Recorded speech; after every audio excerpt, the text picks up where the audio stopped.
Hey everyone, welcome to Travel Therapy Guide's 5-minute or less video tutorials. I am super excited to talk to you today about why travel therapy pays you more and why you make more money in travel therapy than almost any other traditional job.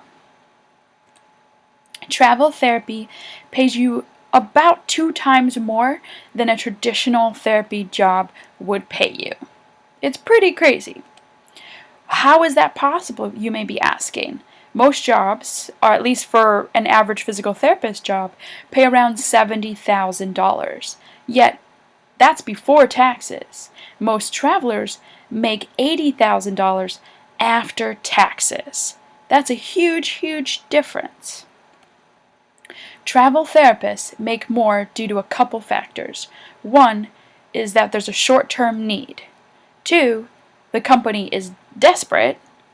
3, they're not paying you the expensive programs like the pension program and other specific benefits. So because of all these factors, they can hire someone short term and pay them a lot higher than they would someone that's going to be there for a full-time, normal, traditional, permanent job.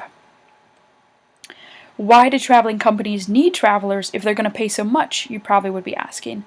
Well, sometimes they just don't have a choice. It could be that one of their permanent employees got sick or got injured or had to go on pregnancy leave. It could be that there are these peak times where they don't really need a permanent employee and they just need someone for 13 weeks or for a couple assignments. And it could also be that they have hiring difficulties, that they have a hard time of finding people to work at their company, and so they need to hire travelers to replace that. That is the quick and simplified version of why you get paid more as a traveler. If you have any more questions, you can go to debtfreept.com or get my complete guide on Amazon. Thanks, and check out all my other amazing videos for basically a travel therapy 101 video tutorials. Thanks!